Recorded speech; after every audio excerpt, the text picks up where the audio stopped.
अस्सलामुअलैकुम दोस्तों, आज हम बात करेंगे एक ऐसी शख्सियत की जिसे पूरी दुनिया के मुसलमान अपना हमदर्द मानते हैं और जिसका लगभग पूरी दुनिया के मुसलमानों के दिलों पर कब्जा है, जिसे पूरी दुनिया जनाब रजब तैयब एर्दोगान के नाम से जानती है। रजब तैयब एर्दोगान साहब की पैदाइश 26 फरवरी 1954 ईस्वी में इस्तांबुल में हुई। उनके खानदान का ताल्लुक तुर्की के शुमाली मशरिक में रीजा नामी शहर से था। रजब तैयब एर्दोगान साहब ने अपनी इब्तिदाई तालीम मदरसा काशिम पाशा से हासिल की और 1965 ईस्वी में वहां से फरागत हासिल की। उसके बाद इस्तांबुल के इमाम खतीब हाई स्कूल में माहिरीन से तालीम हासिल की और 1973 ईस्वी में मैट्रिक पास किया। इस तरह दीगर इजाफी मज़ामीन का इम्तिहान पास करने के बाद अय्यूब हाई स्कूल से डिप्लोमा की सनद हासिल की। उसके बाद मरमरा यूनिवर्सिटी के कॉमर्स और इकोनॉमिक्स के शोबे में दाखिला लिया और 1981 ईस्वी में बिजनेस एडमिनिस्ट्रेशन की डिग्री हासिल की। रजब तैयब एर्दोगान अपनी इब्तिदाई जवानी से मजबूत इज्तिमाई और सियासी जिंदगी की जद्दोजहद की वजह से मशहूर थे और उन्होंने 1969 ईस्वी से लेकर 1982 ईस्वी तक यानी 14 साल के दरमियानी हिस्से में अपनी टीम के साथ इज्तिमाई काम के तजुर्बे की रोशनी में सलीकाए अमल और डिसिप्लिन सीखा। चूँकि वो एक बसीउल नजर और रोशन फिक्र जवान थे और पुख्ता यकीन था कि अपने मुल्क और मिल्लत का बड़ा फायदा इसमें है कि वो सियासी जिंदगी में कदम रखें। चुनाचा बड़े धूमधाम और मुतहरका सूरत में सियासी जिंदगी में दाखिल हुए। रजब तैयब एर्दोगान 1983 ईस्वी में रिफा पार्टी की तासीस के साथ बड़ी ताकत के हमरा मैदान में उतरे और 1984 ईस्वी में इस्तांबुल के एक जिला बेओगलू की एक तहसील के सदर बन गए और 1985 ईस्वी में रिफा पार्टी के मरकजी करारदाद कमेटी के रुकन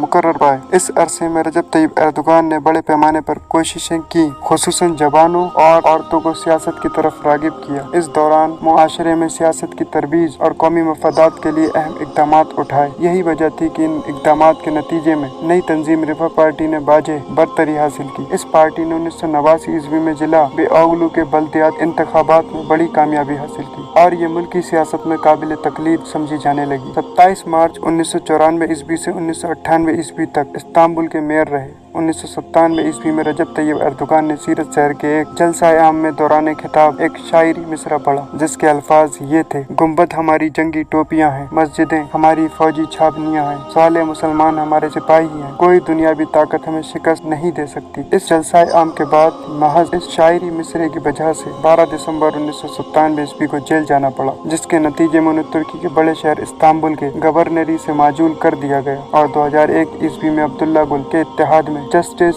एंड डेवलपमेंट पार्टी बनाई। लेकिन शहर सीरत के जलसाए आम के मुकदमे की वजह से रजब तैयब एर्दोगान नवंबर 2002 के इंतखाबात में उम्मीदवार न बन सके क्योंकि उसकी अहलियत के बारे में उसी मुकदमे की रोशनी में अदालती हुक्म आया था और फिर जब इस मामले में कानूनी तरामीम हुई तो इंतखाबी रुकावटें दूर हुई, जिसके बाद 9 मार्च 2003 ईस्वी को जब रजब तैयब एर्दोगान ने उसी शहर सीरत से पार्लियामानी उम्मीदवार के लिए इंतखाबात लड़ा तो 85% वोट हासिल की, जिसकी बदौलत वो 22वें इलेक्शन में सीरत शहर से रुकने पार्लियामेंट मुंतखब हुए और 2003 ईस्वी के इलेक्शन में वजीर आजम बनाए गए। 2014 ईस्वी में तुर्की की तारीख में पहली मरतबा सदारती इंतखाबात हुए। उससे पहले पार्लियामानी अफराद को यह हक था कि वो मुल्क के सदर का इंतखाब करें और इस पहले तुर्की के सदारती इंतखाबात में कामयाबी हासिल की और अगस्त 2014 ईस्वी को तुर्की की कौम ने अपने वोटों से पहली मरतबा रजब तैयब एर्दोगान को जमहूरिया तुर्की का सदर मुंतखब कर लिया और 16 अप्रैल 2017 ईस्वी को तुर्की के तारीखी रेफरेंडम इंतखाबात में 51.41% वोट हासिल करते हुए अपनी जिंदगी की एक और बड़ी कामयाबी हासिल की। हाल ही में हुए सदारती इंतखाबात में 99.4 वोटों की गिनती के बाद सुप्रीम इलेक्शन काउंसिल ने रजब तैयब एर्दोगान को 28 मई 2023 को नए सदर के तौर पर मुंतखब करार दिया। इस इलेक्शन में रजब तैयब एर्दोगान साहब ने 49.5% वोट हासिल किए। दोस्तों, आपको एक बात और बताता चलूं कि जब इजराइल ने गाजा पट्टी पर 2008 ईस्वी में हमला किया तो उसके बाद रजब तैयब एर्दोगान के जेर क़यादत तुर्की हुकूमत ने अपने कदीम हलीफ इजराइल के खिलाफ सख्त रद्द अमल का इजहार किया और उस पर सख्त एहतजाज किया। तुर्की का एहतजाज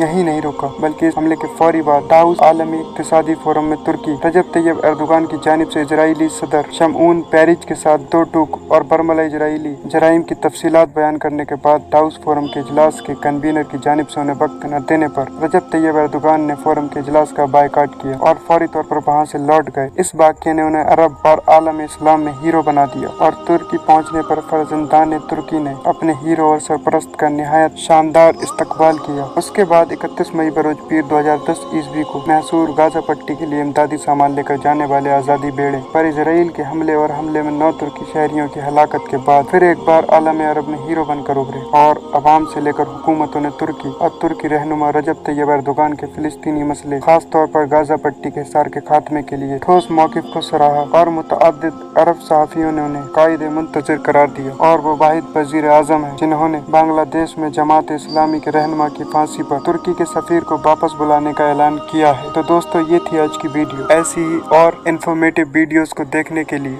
हमारे चैनल मिशन तौहीद 72.0 को सब्सक्राइब करें, घंटी वाले आइकन को दबाएं, वीडियो को लाइक और शेयर करें। अल्लाह हाफिज़।